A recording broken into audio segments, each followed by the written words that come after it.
أما بعد فقال الله تعالى في كلامه المجيد والفرقان الحميد إن الله وملائكته يصلون على النبي يا أيها الذين آمنوا صلوا عليه وسلموا تسليما صلى الله على محمد صلى الله عليه وسلم صلى الله على محمد صلى الله عليه वसल्लम। मुझे कुछ मिले या न मिले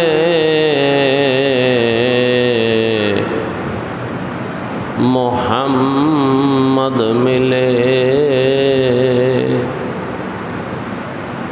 मुझे कुछ मिले या न मिले मोहम्मद मिले, यानी वह शय जिससे अल्लाह मिले। बलगल उला बि कशफत दुजा बिजमालिही हसनत जमीउ खिसालिही सल्लु अलैहि व आलिहि। तस्खीर किया मेरे दिल को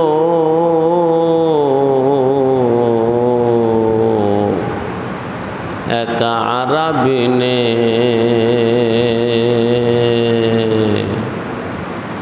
मक्की मदनी हाशमी व मुत्तलिबी ने। बलगल उला बिकमालिही कशफत दुजा बिजमालिही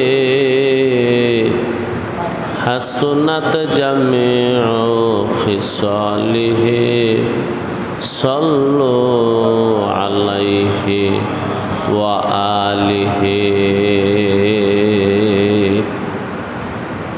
ज़ंग दिलाज सौक़े लीला पाके कुन सीना राबातिग मोहब्बत चाके कुन। ला इलाहा इल्लल्लाह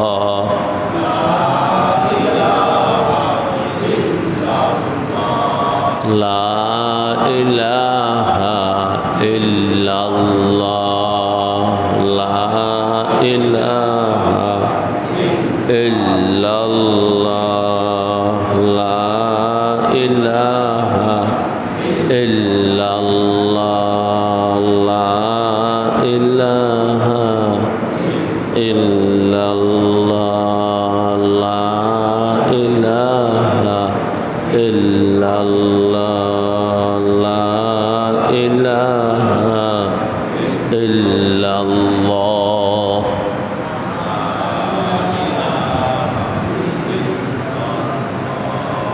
ला इलाहा इल्लल्लाह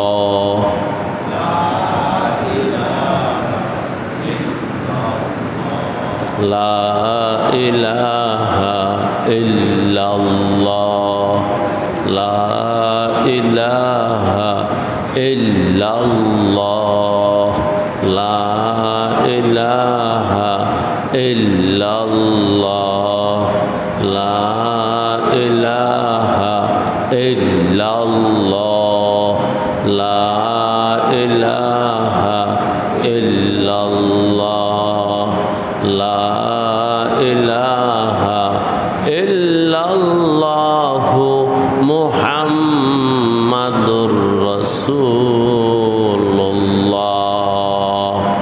সাল্লাল্লাহু আলাইহি ওয়াসাল্লাম। ইমাম ইবনুল কাইয়িম বলেন, ফাহাদাল কলবুস সালিম ফি জান্নাতিন মুআজ্জালাতিন ফিদ দুনিয়া ওয়া ফি জান্নাতিন ফিল বারযাখে ওয়া ফিল জান্নাতি ইয়াউমাল মাআদ। আল্লাহ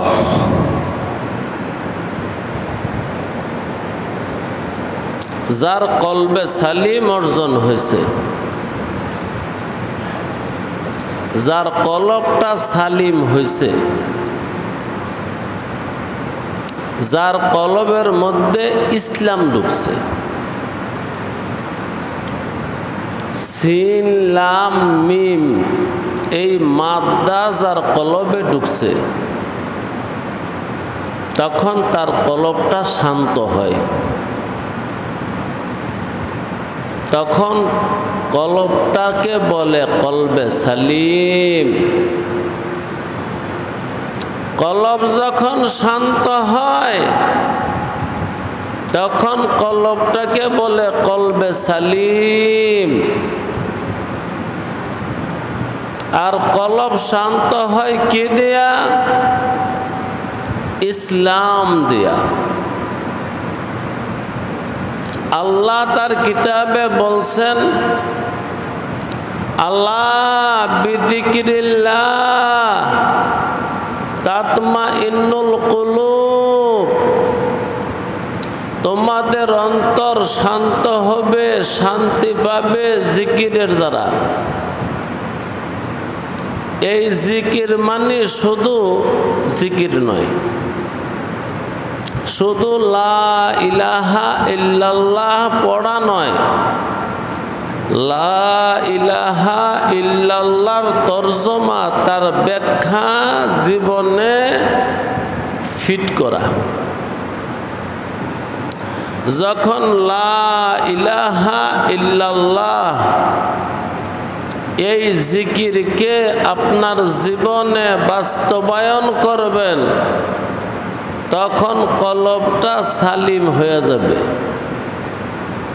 কলবটা শান্ত হয়ে যাবে, কলবে শান্তি পাবে। যখন কলব শান্তি পাবে, ইমাম ইবনুল কাইয়িম বলেন, তোমার 3 জায়গায় শান্তি হবে, আর জায়গা 3টেই, 3-এর বাহিরে আর জায়গা নাই। যে জগৎগুলো পাড়ি দিয়ে আসছি ওইখানে আর যাব না। রুহের জগৎ পাড়ি দিয়ে ফেলছি, মায়ের উদর পাড়ি দিয়ে ফেলছি, ওই সকল রাজ্যে আর যাব না। আমাদের গতি সামনের দিকে, আমরা সামনে যাচ্ছি। বর্তমানে যেখানে আছি এটাকে বলে দুনিয়া। সামনে যেখানে যাব ওইটাকে বলা হয় আলমে বরজখ। আলমে বরজখ থেকে যেখানে যাব ওইটাকে বলা হয় আলমে মাআদ।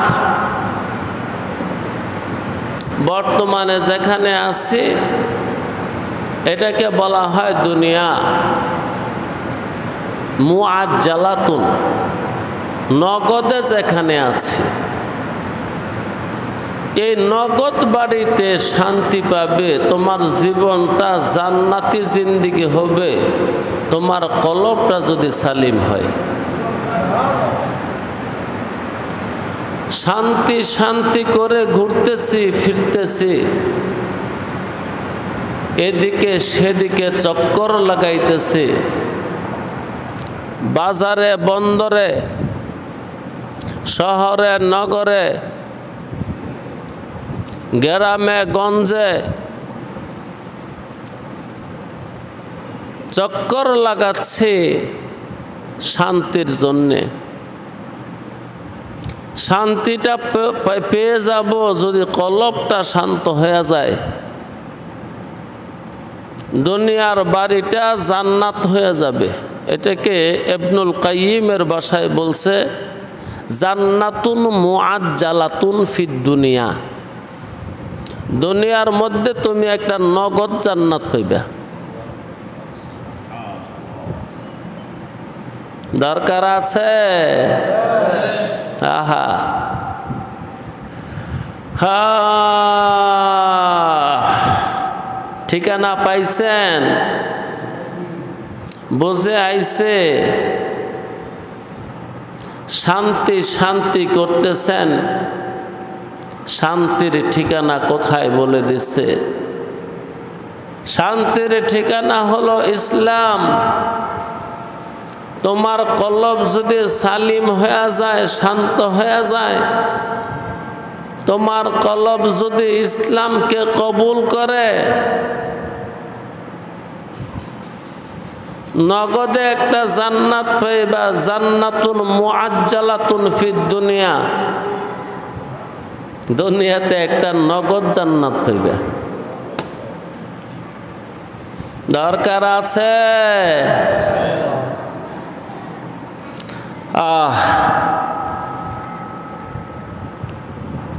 একটা রয়্যাল বেঙ্গল টাইগারে 50 কেজি 60 কেজি মাংস খায় দৈনিক। আল্লাহ, যদি হরিণের মাংস খায় তাহলে তার 1.25 লক্ষ টাকার মাংস লাগে। হায় রে মানুষ, হরিণ খায় না? হরিণই বেশি খায়। 60 কেজি মাংস 1000 টাকা করে দাম হইলে 60,000। আরে মিয়া, 1000 টাকা তো গরুর মাংসই। আর যদি গরু খায়, মহিষ খায়, তাহলেও সে 60,000 টাকা বা 50,000 টাকার মাংস খায় প্রত্যেক দিন। আর হরিণের মাংস চুপি সারে বিক্রি করে 2000-2500 টাকা কেজি। তাইলে 60 কেজি হরিণের মাংস খাইলে সে 1.25 লক্ষ টাকার মাংস খায় প্রত্যেক দিন। হায় রে মানুষ, চিন্তা করলি না? তার মনে হয় খামার আছে, প্রত্যেক দিন হরিণে ঘাস খাওয়ায় না? রয়্যাল বেঙ্গল টাইগারে পালে হরিণ? এটাই তো বলতেছি, তার খামার আছে, জমা আছে, ভবিষ্যৎ আছে, কালকের চিন্তা আছে। তার জন্য এত সুন্দর ব্যবস্থা কে করলেন? এত তাড়াতাড়ি বলে ফেললেন। আল্লাহু আকবার। যদি হরিণের মাংস খায়, প্রত্যেক দিন 1.25 লক্ষ টাকার মাংস খায়, আর যদি গরু বা মহিষ খায় তাহলে 50 থেকে 60,000 টাকার মাংস খায়। আর তুই মানুষ, সারাদিনে 1 পোয়া 250 গ্রাম চাউলের ভাত খাওয়া তোর দ্বারা সম্ভব হয় না, তারপরও তুই চুরি করস। মালিকের মাল হরণ তরণ করস, আসল মালিকের হুকুম মানিস না, এমনকি রাস্তায় দাঁড়ায়া ডাকাতি করিস, ভাইয়ের অংশ দিতে কষ্ট হয়, বোনের অংশ দিতে কষ্ট লাগে, ফুফুর অংশ দিতে কষ্ট লাগে, এই কষ্টের ছোটে তোর জীবনটা নষ্ট হয়ে যায়।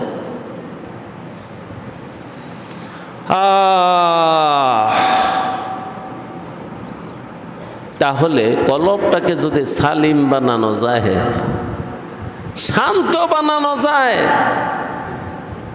আমাদের দিল অশান্ত, এই অশান্ত হওয়ার কারণে আমাদের কার্যকলাপগুলোও অশান্ত, শান্তির না। সারাদিন গালিগালাজ, বকাবাজি, তারপরে কারে কে কিভাবে ঠকাইতে পারে এই সমস্ত চিন্তা ভাবনা। কলবটা শান্ত হয় নাই, অশান্ত কলব নিয়ে ফিরতেছি। আল্লাহ, কালকে রাত্রের একটা ঘটনা।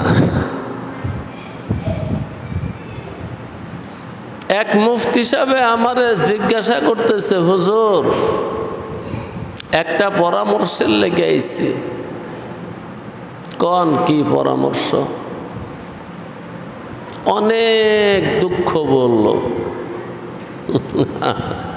প্রায় 1 ঘন্টা বলল, তার দুঃখ বলল 1 ঘন্টা। আমি শুধু শুনলাম, নীরবে শুনলাম, তার কষ্টগুলা শুনলাম। মূর্খ মানুষ না কিন্তু, মুফতি সাহেব। তো তার সবচেয়ে বড় নালিশটা ছিল আমার কাছে, হুজুর ওই মহল্লার মানুষগুলো আপনাকে মাইনা চলে। কি কয়? ওই মহল্লার মানুষগুলো আপনাকে মাইনা চলে, আপনি একটু বইলা দেন না, আমার বেতনটা বর্তমানে 8,000 আর 2,000 টাকা দিয়ে দিত। আল্লাহু আকবার। আমি কইলাম, হুজুর ওরা আবার আমার এত মানা মানে না যে আপনারে মাসে 2,000 টাকা বেতন আমার কথায় বাড়াইয়া দিব, এত মানা আবার মানে না। আল্লাহ আল্লাহ, ইনসাফ নাই। আল্লাহ, যে মসজিদে বসে রয়েছে এই মসজিদের ইমাম আছে না নাই? বেতন কত? 1 লাখ? কত? হ্যাঁ,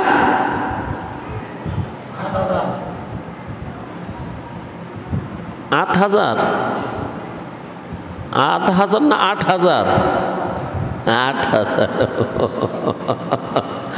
8,000 হইলে তো 500 হয়ে যায়। আল্লাহ আল্লাহ আল্লাহ আল্লাহ আল্লাহ আল্লাহ আল্লাহ আল্লাহ। আপনারা কি মনে করেন এদেশের মানুষ আলেমকে ভালোবাসে? মোটেও না, মোটেও না। আল্লাহর কসম, এদেশের মানুষ আলেমকে ভালোবাসে না। আপনাদের সমাজের মধ্যে ধইরা নিলাম বেশি না 50টা ঘর আছে, 1,000 টাকা একটা ঘর থেকে দিলে কি হবে? কিচ্ছু হবে না। কারণ প্রত্যেকটা সংসারে মাসে কমসে কম 20,000 টাকা খরচ করে। 30, 40, 50, 60, 70, 1 লাখ টাকা খরচ করার পরিবারও আছে। যদি আলেমকে ভালোবাসতো তো 1000 টাকা হুজুর দিয়ে দিলে 50টা ঘর থেকে কত হয়? 50,000। আর 100 ঘর থেকে 1000 টাকা করে দিলে ওদের সংসার নষ্ট হয়ে যাবে? ওদের বাজার সদার কমে যাবে? ভালোবাসে না, না ভালোবাসে না। অথচ কত কাজে কত ভাবে কত টাকা ব্যয় করতেছে।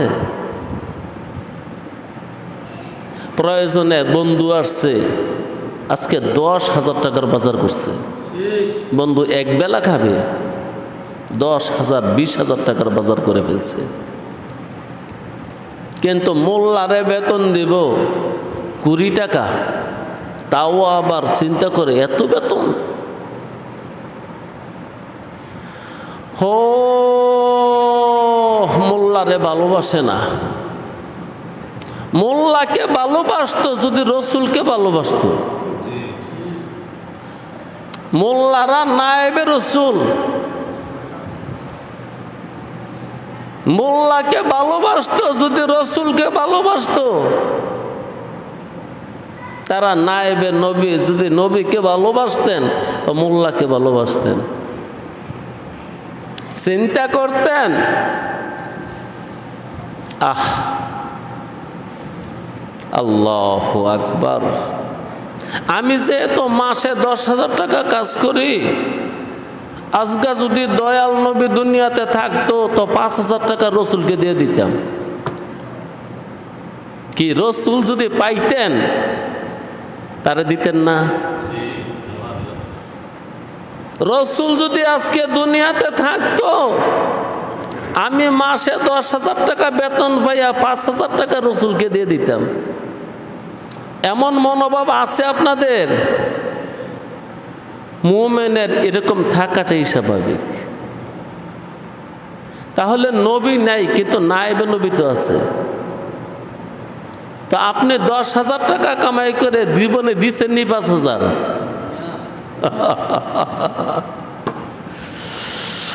ধরা পড়া গেছে চাচায়,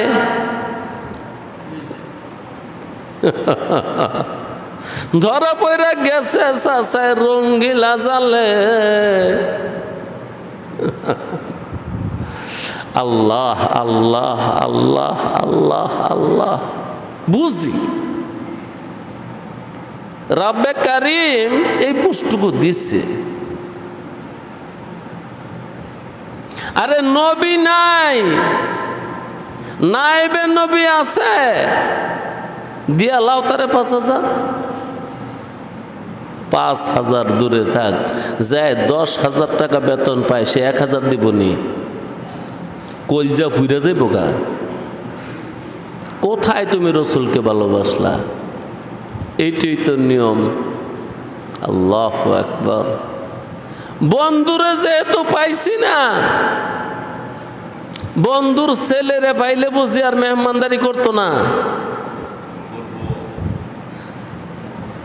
কেউ আপনারা কি কোন, আমার কথা শুনেন না একটু। বন্ধুরে পায় নাই, রাস্তার মধ্যে বন্ধুর ফুলারে পাইছে, ছেলেরে পাইছে, আরে মেহমানদারি করতো না? বন্ধুর চেয়ে কম না বেশি? হায় হায়। কারণ বন্ধুর ছেলে বাড়িতে গিয়ে বলবে, আব্বু ওই যে ওই গ্রামে আমার এক চাচু আছে তোমার বন্ধু, সে আমাকে বাড়িতে নিয়ে ছাড়ে নাই, এই এই খাওয়াইছে, এই দেখো যাবে, এতগুলো টাকা দিয়ে দিছে। বন্ধু খুশি হবে না বেজার হবে? বন্ধুরে খাওয়াইলে বন্ধু যে দূর খুশি হয়, বন্ধুর ছেলেরে খাওয়াইলে বন্ধু এর দূর খুশি হয়। এত বুঝেন কামনেরা?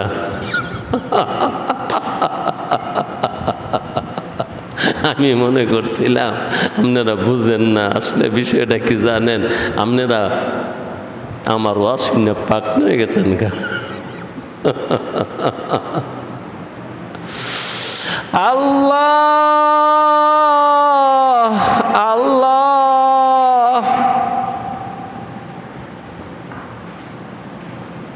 তোমরা যে নবীকে ভালোবাসো না এটার প্রমাণ। আসলে কথাটা ছিল ওই মুফতি সাহেবের কথা। আল্লাহ, হুজুর আপনি কইয়া দিলে আমারে 2000 টাকা বাড়াইয়া দিব। 2000 টাকা বাড়াই দিলে চলবে হুজুর? তাদের চাহিদা কত কম। হ্যাঁ, তাদের চাহিদা কত কম। তখন কইলাম হুজুর আমার কথা হেরা দিত না হুজুর। তা হুজুর কি করতাম? আমি কইলাম মুফতি সাহেব যদি মনে করেন টাকার দরকার আছে বেশি তো এতে জানগা, যেখানে বেশি টাকা পাইবেন ওইখানে চলে যান।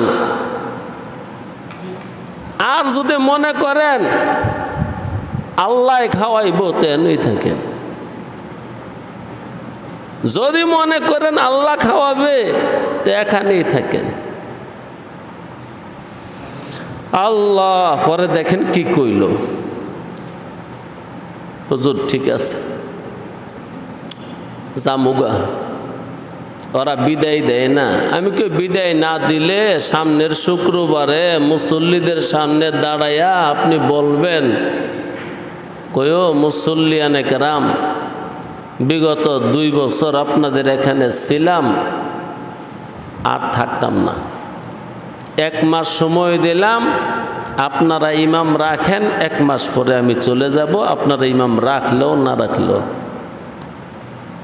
তখন মুফতি সাহেব বলল হুজুর ঈদের আগে আর যাইতাম না।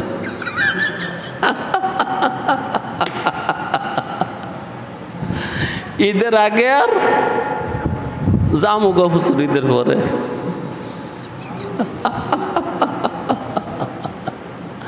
আল্লাহ আল্লাহ আল্লাহ।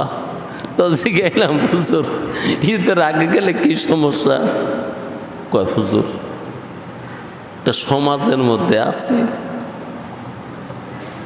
কুরবানির কিছু মাংস ধারা দেয় আমারে। কি দেয়?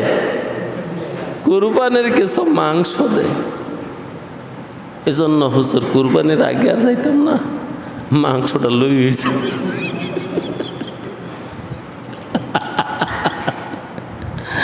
এখন আপনাদের সামনে যেভাবে হাসতেছে তার সামনে ধরে এইভাবে হাসি নাই। আল্লাহ আল্লাহ আল্লাহ আল্লাহ। তো এরকম মুফতি সাহেবেরা দেয় মাসে 8000 দেয়, আমি মনে করি বেশি দিয়ে লেগছে।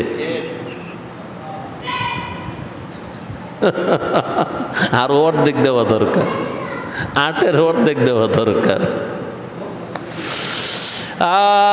এতক্ষণ তো আপনারা মনে করছেন আহারে তাহলে কি আমরাই শুধু আলেম করে ভালোবাসলাম না?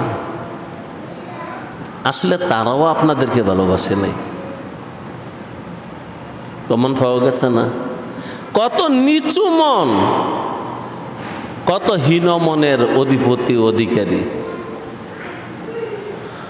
আল্লাহ আল্লাহ আল্লাহ গো তুমি আমাদেরকে বুঝ দিয়া দাও, হেদায়েত দিয়া দাও, কলবে সালিম দিয়া দাও।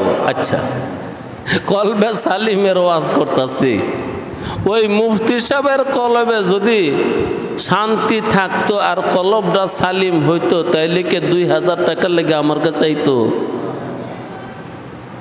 শান্তি নেই। আল্লাহ যার কলবে শান্তি নাই তার জন্য দুনিয়া কি জান্নাত? ওই যে বলছে ক্বালাল ইমামু ইবনুল কাইয়িম ফাহাদাল কলবুস সালিম ফি জান্নাতিন মুআজ্জালাতিন ফিদ দুনিয়া।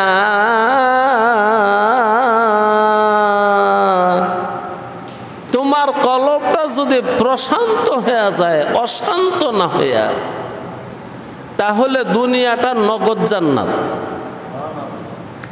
আর ওয়া ফি জান্নাতিন ফিল বারযাখে বরজখের মধ্যে তুমি জান্নাতে থাকবে, শর্ত হলো দুনিয়ার মধ্যে কলব সালিম হতে হবে। বরজখ কোন জগৎরা? কবরের জগৎ। মরণের পরে হাসরের আগের যে জীবনটা, এটাকে বলে বারজাখুন। বারজাখুন, বারজাখ শব্দের অর্থ হলো পর্দা। পর্দার আড়ালের জীবন। কিসের জীবন? পর্দার আড়ালের জীবন। আরে নিজের হাতে নিজের আত্মীয় স্বজন কবরে রাখে, কিন্তু তার যে আযাব হয় এটাকে আপনি দেখেন। লাশ যে গড়ে কাঁদে এটাকে আপনি শোনেন। এই জন্য এই জগৎটাকে বলা হয় আলমে বরজখ। আল্লাহ আবরণের জগৎ। পুরান কবর খনন করলে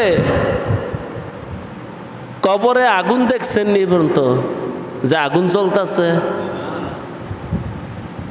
পুরান কবর খনন করলে জান্নাত দেখছেন নি? এই যে আবরণ, আপনার চোখে আবরণ। কথা হলো কবরে আযাব হয় না হয় না? আপনি তো দেখলেন না। মালিক দয়া করছে তোর রূপে। আর নয়তো এত গুরুস্থান কই পাইতি?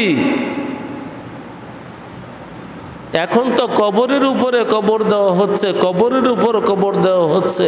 ভালো 6 মাস যায় না বড় বড় গুরুস্থানগুলা ট্রাক্টর দিয়া, ট্রাক্টরও না ইয়া দিয়া, বেকু দিয়া সমান করে লাই, লাড়া ছাড়া দিয়া আবার সমান করে থিয়া দেয়, নতুন করে কবর করে।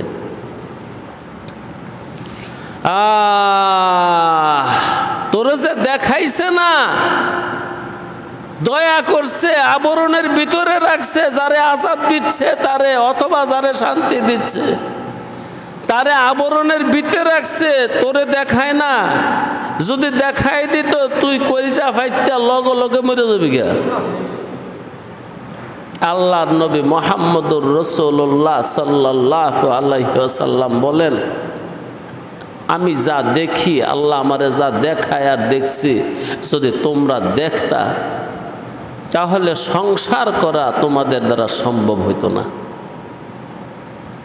কোন যুবকের দ্বারা সম্ভব হইতো না তার স্ত্রীকে নিয়ে সহবাস করা। কোন নারীর দ্বারা সম্ভব হইতো না তার স্বামীর সাথে সহবাস করা। আমি যা দেখি, যদি তোমরা তা দেখতা। তা আমাকে যে দেখাই নাই, আপনাকে যে দেখাই নাই, এটা দয়া করছে। দুনিয়ার জগৎ ঠিক রাখছে, আপনার ব্যবসা বাণিজ্য ঠিক রাখছে, আপনার সংসার ধর্ম ঠিক রাখছে। যদি দেখাই দিত নেজামে আলম, দুনিয়ার নিয়ম পদ্ধতি সব ভঙ্গ হয়ে যেত। হয়তো তুই পাগল হইয়া রাস্তায় রাস্তায় ঘুরতি, নয়তো কলজা ফাইটা লগে লগে মরে যেতি। এই জন্য এই জগৎটাকে বলা হয় আলমে বরজখ, পর্দার জগৎ। তো যে মানুষটার কলবে সালিম আছে, ওই মানুষটার নগদ একটা জান্নাত হলো দুনিয়ার বাড়ি।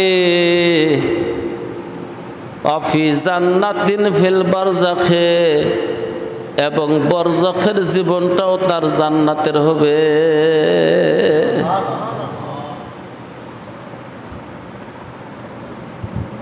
অফিল জান্নাতে ইয়াউমাল মাআদে, কবর থেকে উঠার পরে যেই দেশে যাইবা ওইটা হলো আলমে মাআদ। ওই দেশেও তোমার জন্য জান্নাত আছে। তাহলে জান্নাত তো এখানে, এখানে জান্নাত পাইলে কবরে জান্নাত পাইবা। কবরে জান্নাত পাইলে হাসরে মিজানে যে জান্নাত পাইবা। এখানে জান্নাত পাইবা তোমার মনের মধ্যে জান্নাত থাকলে। যার মনে জান্নাত আছে, দুনিয়া তার জন্য জান্নাত, কবর তার জন্য জান্নাত, আখিরাত তার জন্য জান্নাত। যার মনে জান্নাত নাই, মনের ভিতর শান্তি নাই, মনের মধ্যে অশান্তি, বাবারে তার দুনিয়া জাহান্নাম, তার কবরও জাহান্নাম, তার আখিরাত জাহান্নাম।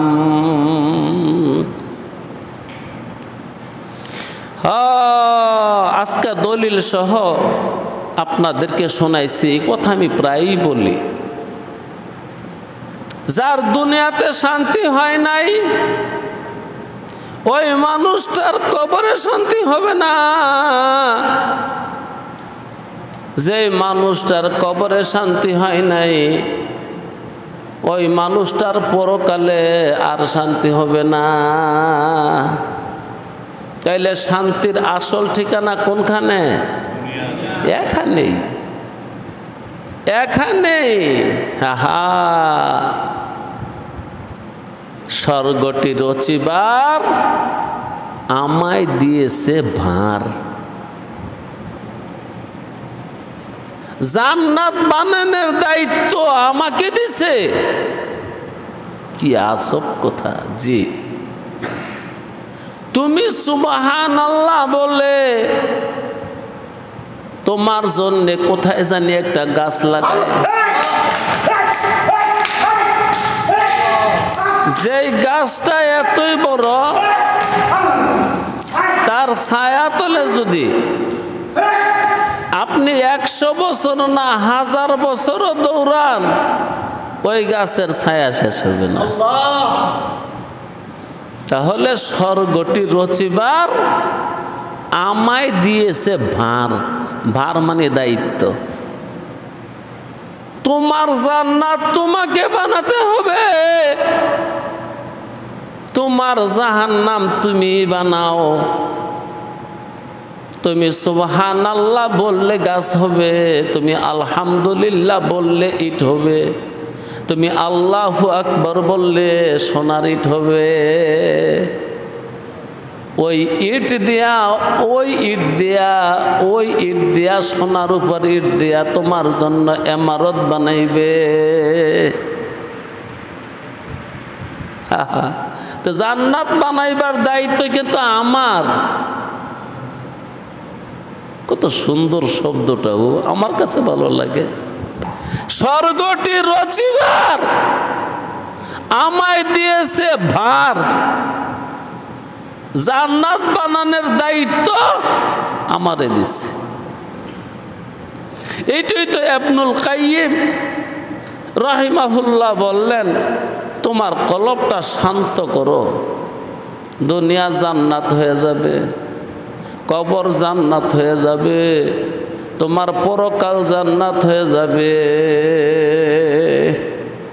তারপরে ইবনুল কাইয়িম রাহিমাহুল্লাহ বলেন, ওয়ালা তাতিম্মু লাহু সালামাতুহু মাতলাকান হাত্তা ইউসাল্লিমা মিন খামসাতে আশিয়া।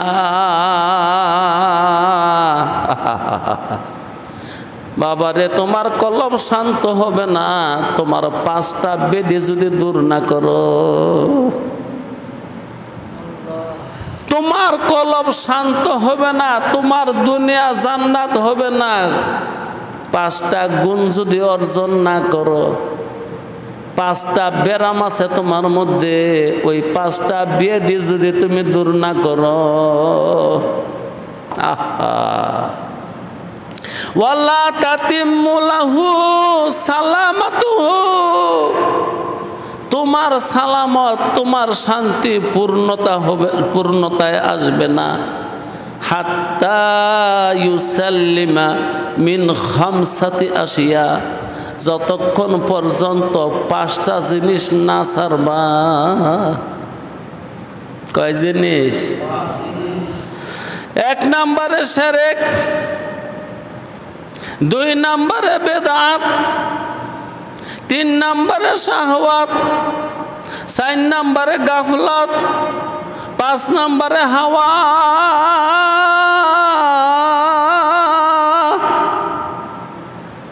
হায় হায়, শিরক ছাইরা দাও, কারণ যার মধ্যে শিরক আছে তার মধ্যে তাওহীদ নাই। যার মধ্যে তাওহীদ নাই তার জন্যই জাহান্নাম, যার মধ্যে শিরক আছে তার মধ্যে তাওহীদ নাই, একত্ববাদ নাই। একত্ববাদ না থাকার কারণে ওই মানুষটা মুশরিক, আর মুশরিকের ঠিকানা জাহান্নাম। তাও একদিনের জন্য নয়, 1 বছরের জন্য নয়, 1 লক্ষ বছরের জন্য নয়, 1 কোটি বছরের জন্য নয়, আবাদান আবাদা, চিরদিনের জন্য। আমরা অনেকে মাথায় টুপি, মুখে দাড়ি, মসজিদে নামাজ পড়ি, অনেক তারপরও শিরক করি। ঈমান ঠিক করেন। আল্লাহর কোনো শরীক আছে? আল্লাহর জাতের মধ্যেও শিরক করা যাবে না, আল্লাহর সিফতের মধ্যেও শিরক করা যাবে না। সিফত মানে গুণ। আল্লাহর জাতের মধ্যেও শিরক করা যাবে না। জাতের শিরক কোনগুলা? কুল হুয়াল্লাহু আহাদ, আল্লাহুস সামাদ, লাম ইয়ালিদ ওয়া লাম ইউলাদ ওয়া লাম ইয়াকুল লাহু কুফুয়ান আহাদ। এখানে বলে দিছে আমার জাতে কোনো শিরক নাই, আমি কাউকে জন্ম দেই নাই, কারো থেকে জন্ম নেই নাই, আমার কোনো বাবা নাই, আমার মা নাই, ভাই নাই, বোন নাই, বংশ নাই, কুফু নাই, আমার জাত নাই, আমার জাতের আমি শুধু একা। আল্লাহ রসুলকে আল্লাহর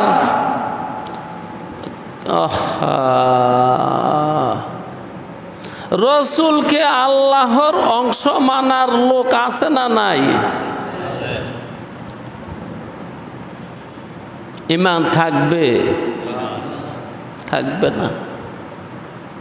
বরং কেউ তো বলে যিনি আল্লাহ তিনিই রসুল। নামাজ আপনি পড়েন, কাজে লাগবে না, কারণ বুনিয়াল ইসলামু আলা খামসিন, ইসলামের ভিত্তি কয় জিনিসের উপর? প্রথম কি? ঈমান, শাহাদাতু আল্লাহ ইলাহা ইল্লাল্লাহ ওয়া আন্না মুহাম্মাদার রাসূলুল্লাহ। আগে এটা ঠিক করেন। জাতের মধ্যেও শিরক করা যাবে না, সিফতের মধ্যেও শিরক করা যাবে না। যেমন আল্লাহ হলেন রাব্বুল আলামিন, তিনি রিজিক দেয়, তিনি খাওয়ায়, তিনি মারে, তিনি লালন পালন করে, এগুলা সিফত। যদি বলেন এগুলা অন্য কেউ পারে তাহলে শিরক করলেন। শিরক মুক্ত জীবন করেন, শিরক মুক্ত জীবন। যার শিরক মুক্ত জীবন হয়েছে তার কোনো চিন্তা নাই। 2 নম্বরে বেদাত ছেড়ে দেন। বেদাত না ছাড়লে কি হয়? তুখালিফুস সুন্নাতা, ওই মানুষটা সবসময় সুন্নতের খেলাফ করে।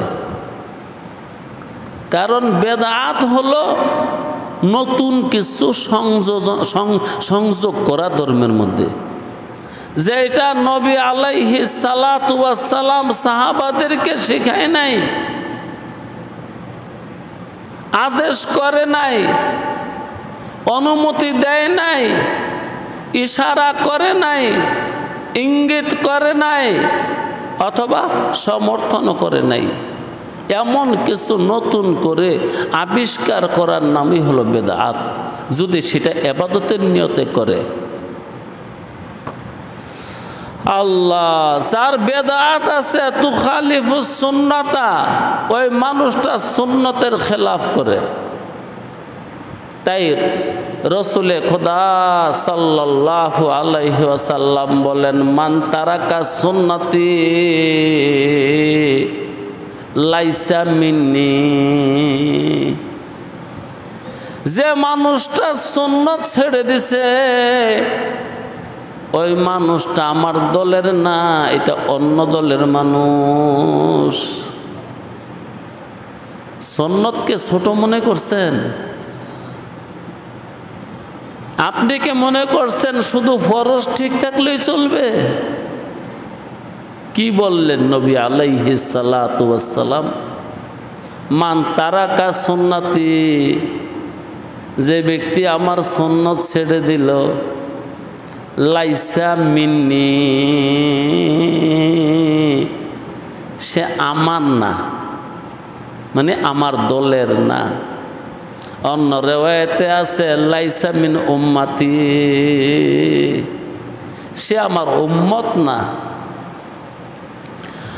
আল্লাহ আল্লাহ, সুন্নত ছাড়লে সে উম্মত না। আল্লাহ। 2 নাম্বার বললাম সুন্নত, মানে বেদাত থাকলে সুন্নত চলে যায়, সুন্নত আসলে বেদাত চলে যায়, তৌহিদ আসলে শিরক চলে যায়, শিরক আসলে তৌহিদ চলে যায়। বুঝেন নাই? 3 নাম্বার শাহওয়াত, শাহওয়াত ছেড়ে দাও। যদি শাহওয়াত না ছাড়ো, তোমার অন্তরে শান্তি পাবে না। তোমার অন্তর যদি শান্তি না পায়, দুনিয়া তোমার জন্য জান্নাত হবে না। দুনিয়া যদি জান্নাত না হয়, কবর তোমার জান্নাত হবে না। কবর যদি জান্নাত না হয়, পরকাল তোমার জান্নাত হবে না, মাআদ তোমার জান্নাত হবে না। শিকলে বাঁধা। শাহওয়াত থাকলে কি করে? তুখালিফুল আমরা, যার শাহওয়াত আছে ওই মানুষ আমর মানে না, আদেশ মানে না। শাহওয়াতের পূজা করে, তাই আদেশ মানে না, আমর মানে আদেশ। কার আদেশ? আল্লাহর আদেশ মানে না, শাহওয়াতের কারণে। রসুলের কোনো আদেশ নেই, মনে করবেন না যে এটা রসুলের আদেশ। যত সুন্নত আছে, নফল আছে, সবগুলো আল্লাহর আদেশ। তাহাজ্জুদ পড়া রসুলের আদেশ, জিকির করা রসুলের আদেশ, পর্দা করা এটা রসুলের আদেশ, সুন্নতের উপর আমল করা এটা রসুলের আদেশ। রসুলের কোনো আদেশই নাই। রসুল আমের না, রসুল নবী। আমের হলেন আল্লাহ, আদেশ করনেওয়ালা হলেন আল্লাহ। আদেশ করেন আল্লাহ, হুকুম পৌঁছাইয়া দিছে, খবর পৌঁছাইয়া দিছে নবিউল্লাহ।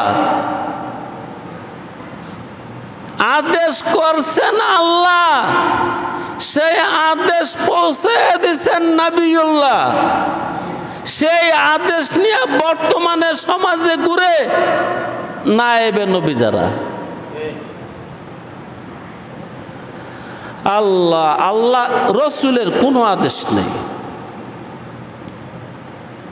সালাম দেওয়া এটা একটা আদেশ, এটা রসুলের আদেশ।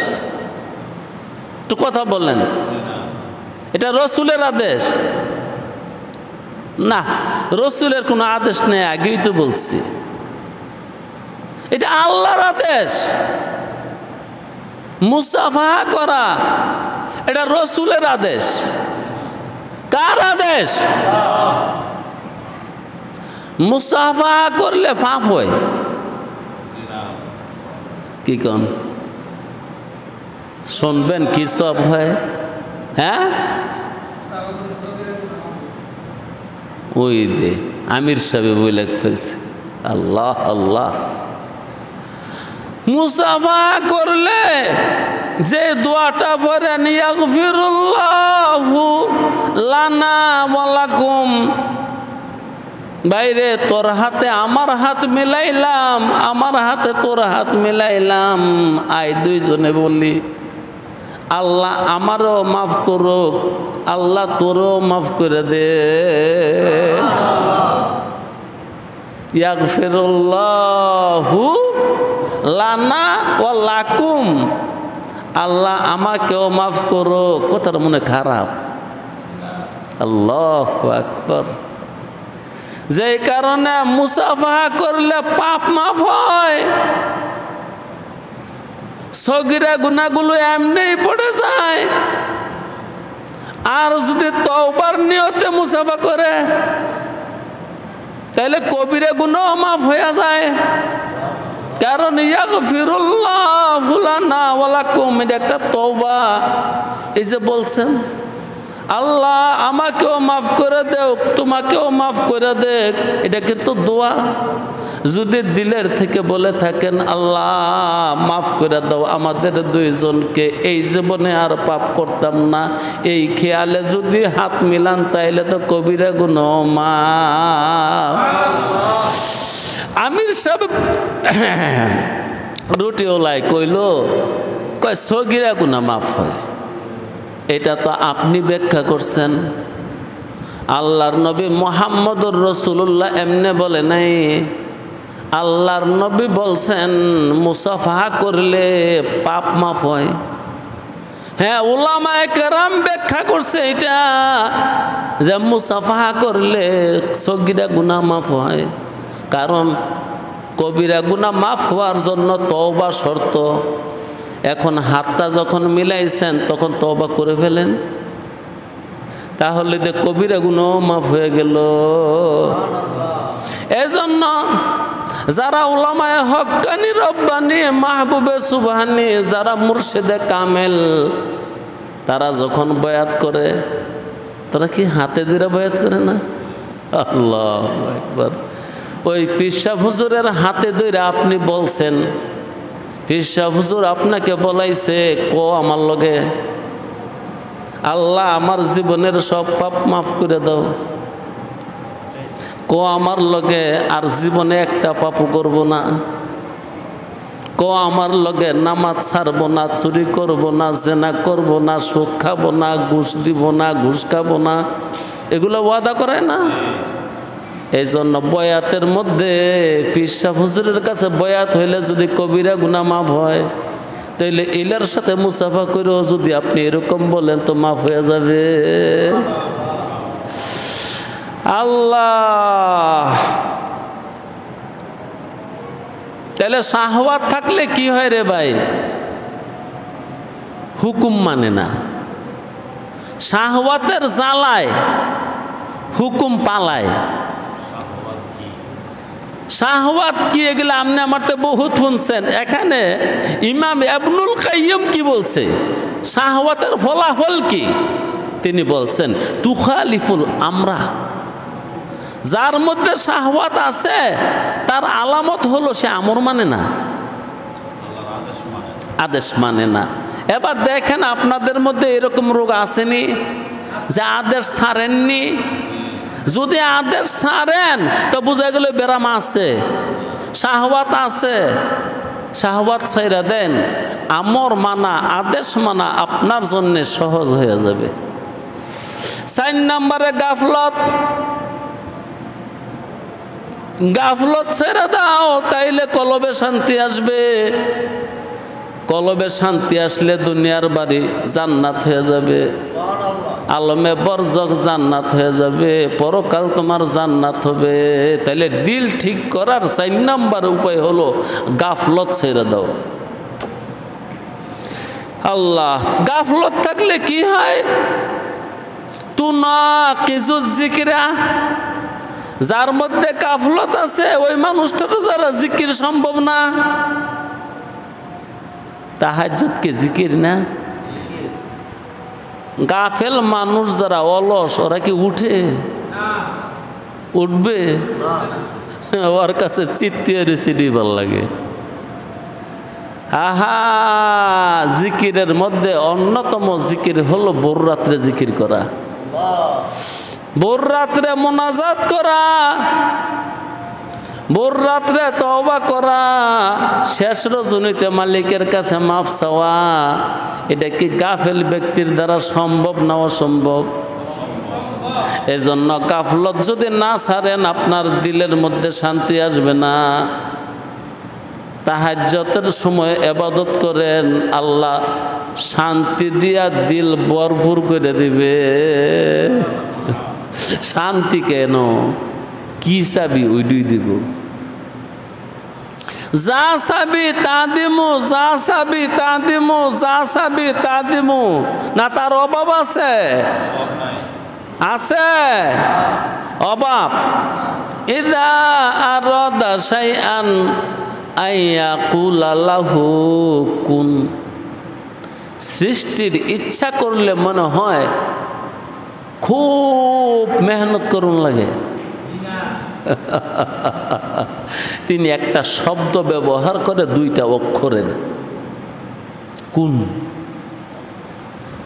আসলে এটা আমাদেরকে বুঝাইবার জন্য বলছে, তার কোনো ভাষাই নেই, সে শব্দ ব্যবহার করে না, শুধু তার এরাদা আসে, যেই এরাদার তর্জমা হলো কুন, হইয়া যা।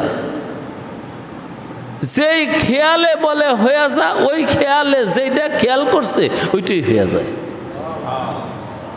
এই জন্য ওলামায়ে কেরাম বলেন, মুলকুহু বাইনাল কাফে ওয়ান নুন।